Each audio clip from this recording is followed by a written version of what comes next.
अभी तक हमने थर्ड लॉ ऑफ मोशन के बारे में पढ़ा। थर्ड लॉ ऑफ मोशन क्या कहता है कि every force has equal and opposite reaction. Note करने वाली बात यहाँ पे ये है कि हमने बोला इक्वल एंड अपोजिट, यानी कि रिएक्शन जो होगा हमारे एक्सर्ट किए हुए फोर्स का वो इक्वल होगा इन मैग्नीट्यूड, बट उसकी डायरेक्शन अपोजिट होगी। और मोस्ट इम्पॉर्टेंट थिंग कि जो एक्शन रिएक्शन फोर्स होते हैं वो हमेशा अलग अलग बॉडीज पे एक्ट करते हैं, ना कि सेम बॉडी पे।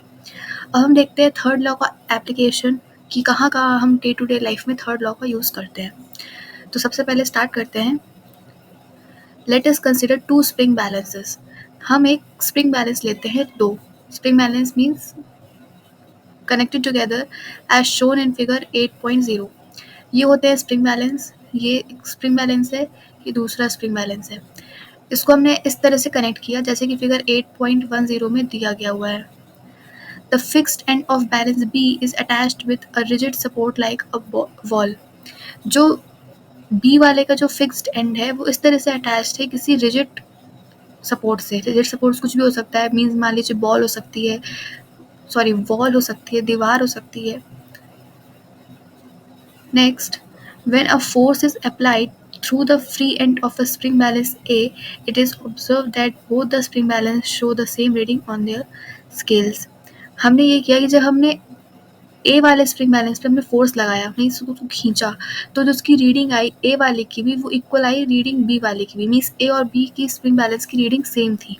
इससे हमें क्या शो होता है, मीन्स हमने फोर्स तो लगाया ए पर बट रीडिंग सेम आई बी की भी। ऐसा क्यों हुआ? ऐसा इसलिए हुआ because it means that the force exerted by a spring balance A on balance B is equal but opposite in direction to the force exerted by the balance B on balance A। ऐसा इसीलिए हुआ क्योंकि हमने जो force लगाया ए पे वैसा ही same force ए ने लगाया बी पर, बट डायरेक्शन अपोजिट थी। Any of these forces can be called as action and other as reaction. इनमें से हम किसी को भी एक्शन फोर्स भी कह सकते हैं और रिएक्शन फोर्स भी कह सकते हैं।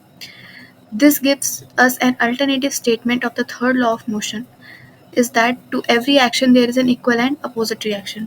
इसके चलते हम एक और डेफिनेशन कह सकते हैं थर्ड लॉ की, वो ये कि every action has an equal and opposite reaction।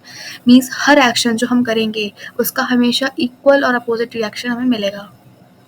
However, it is must be remembered that the action and reaction always acts on two different objects simultaneously।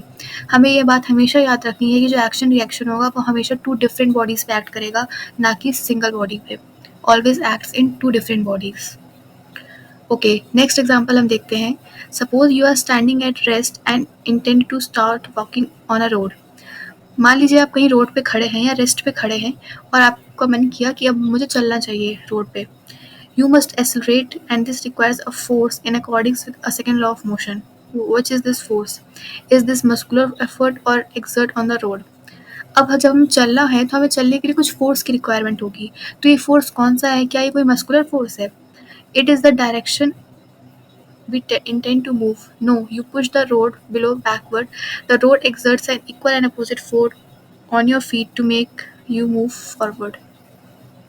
Means overall इसका example से ये हमें समझ में आता है कि जब हम रोड में चलते हैं तो हम रोड में एक फोर्स लगाते हैं चलने के लिए, लेकिन रोड भी हम पे इक्वल एंड अपोजिट फोर्स लगाती है जिससे कि हम चल पाएँ। अगर रोड हम पर फोर्स ना लगाए तो हमारे लिए इम्पॉसिबल होगा कि हम रोड पे वॉक कर पाएँ। इसलिए इस एग्जाम्पल से हमें ये देखने को मिला कि जितना फोर्स हम रोड पे लगाते हैं चलते वक्त, उतना ही अपोजिट और इक्वल फोर्स रोड भी हम पर लगाती है, जिससे की वजह से हम रोड में चल पाते हैं। Next, it is important to note that even though the action and reaction forces are always equal in magnitude, these forces may not produce acceleration of equal magnitude। हमें ये बात हमेशा याद रखनी है और ये बहुत इंपॉर्टेंट लाइन है कि माना कि जो एक्शन रिएक्शन फोर्सेस है वो हमेशा मैग्नीट्यूड में इक्वल होते हैं, मीन्स वैल्यू दोनों की सेम रहेगी, मैग्नीट्यूड तो इक्वल रहेगा, बट ये ज़रूरी नहीं है कि दोनों का जो एक्सेलरेशन हो या जो वो फोर्स एक्सेलरेशन प्रोड्यूस करे वो सेम हो। एक्सेलरेशन में differ from each other. Magnitude तो इक्वल होगा फोर्स का, लेकिन वो जो एक्सेलरेशन प्रोड्यूस करेंगे वो ज़रूरी नहीं है कि वो इक्वल ही हो, वो डिफरेंट भी हो सकते हैं। This is because each force acts on different object that में हैव डिफरेंट मास। ऐसा इसलिए होता है क्योंकि मतलब एक्सेलरेशन क्यों डिफरेंट हो सकता है? इसलिए डिफरेंट हो सकता है क्योंकि फोर्स तो हमारा सेम है, लेकिन हम ऑब्जेक्ट के मास पे भी डिपेंड करेगा कि एक्सेलरेशन क्या होगा। और फोर्स दो डिफरेंट बॉडीज़ पे लगता है, तो दोनों बॉडीज़ का मास भी अलग हो सकता है, और दोनों बॉडीज़ के मास के अलग होने के कारण उसका एक्सेलरेशन भी डिफरेंट ही होगा। अब हम देखते हैं गन का एग्जाम्पल, जो कि बहुत एग्जाम्स में आता है, और इसको हम कहते हैं रिकॉयल ऑफ द गन, और ये एग्जाम्पल बहुत इंपॉर्टेंट है और हर एग्जाम में पूछा जाता है। तो अब देखते हैं कि what is recoil of the gun. When a gun is fired it exerts a forward force on the bullet. जब हम गन को फायर करते हैं तो वो गन बुलेट पे एक फोर्स लगाती है, forward force. The bullet exert an equal and opposite force on the gun, this results in the recoil of the gun. जब बुलेट फोर्स लगाती है, मीन्स जब गन फोर्स लगाती है बुलेट पे, तो जो बुलेट है वो भी इक्वल एंड अपोजिट फोर्स लगाती है गन में। इसको हम कहते हैं रिकॉयल ऑफ द गन। फिर से हम रिपीट करते हैं कि रिकॉयल ऑफ द गन क्या होता है। जब गन को फायर किया जाता है तो गन एक फॉरवर्ड फोर्स लगाती है बुलेट पे, जिससे बुलेट आगे निकलती है, और हमने रिएक्शन दिया। अब रिएक्शन फोर्स बुलेट की तरफ से भी आता है, बुलेट भी हम पर इक्वल एंड अपोजिट फोर्स लगाती है गन पर। इस पूरे प्रोसेस को हम कहते हैं रिकॉयल ऑफ द गन। इसलिए जब हम बंदूक चलाते हैं तो हमें भी एक फोर्स फील होता है। जब हम फायर करते हैं गन तो हमें भी फोर्स फील होता है because of recoil of the gun. Since the gun has much greater mass than the bullet, the acceleration of the gun is much less than the acceleration of the bullet. लेकिन क्योंकि जो gun का जो मास है वो bullet के मास से काफ़ी ज़्यादा होता है, इसलिए जो गन का जो एक्सेलरेशन है वो बहुत ही कम होता है as compare to the bullet. The third law of motion can also be illustrated when a sailor jumps out of a rowing boat. As sailor jumps forward, the force on the boat moves it backward. एक और example हम देख सकते हैं third law का, वो ये है कि जब हम नाव में रहते हैं और जब नाव से हम बाहर आने की कोशिश करते हैं, तो जैसे ही हम बाहर आते हैं तो हम आगे की तरफ फोर्स लगाते हैं। इसकी वजह से जो बोट होती है हमारी वो हल्की सी पीछे की तरफ मूव कर जाती है। अगर हम फिगर 8.12 देखें तो ये हमारी मान लीजिए बोट है और ये हमारा सरफेस है। जब हम यहाँ से सरफेस में आने की कोशिश करते हैं तो हम ये जो फोर्स है वो आगे की तरफ लगा रहे होते हैं। जब हम आगे की तरफ फोर्स लगा रहे होते हैं तो जो बोट है वो पीछे की तरफ मूव कर जाती है हल्की सी। क्यों? Because of the third law of motion that says that equal and opposite reaction, for every action there is equal and opposite reaction. So basically हमने कितने सारे एप्लीकेशंस पढ़े थर्ड लॉ के।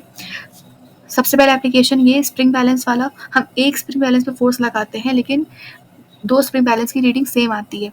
दूसरा एग्जाम्पल, जब हम रोड पे वॉक करते हैं तो हम जिस फोर्स से रोड पे फोर्स लगाते हैं वही equal and opposite force road भी हम पर लगाती है, जिसकी वजह से हम वॉक कर पाते हैं। Third, recoil of the gun, which is very important example based on third law. Recoil of the gun means जब हम गन को फायर करते हैं तो जो गन है वो बुलेट पे एक फॉरवर्ड फोर्स लगाती है, जिसकी वजह से बुलेट बाहर निकलती है, और बुलेट भी वापस इक्वल एंड अपोजिट फोर्स लगाती है गन पर, जिसकी वजह से हमको भी फायर करते वक्त एक झटका महसूस होता है। फोर्थ एग्जाम्पल, जब हम नाव से बाहर निकलने की कोशिश करते हैं तो हम फॉरवर्ड फोर्स लगाते हैं निकलने के लिए, जिसकी वजह से जो बोट है वो हल्का सा पीछे मूव कर जाती है।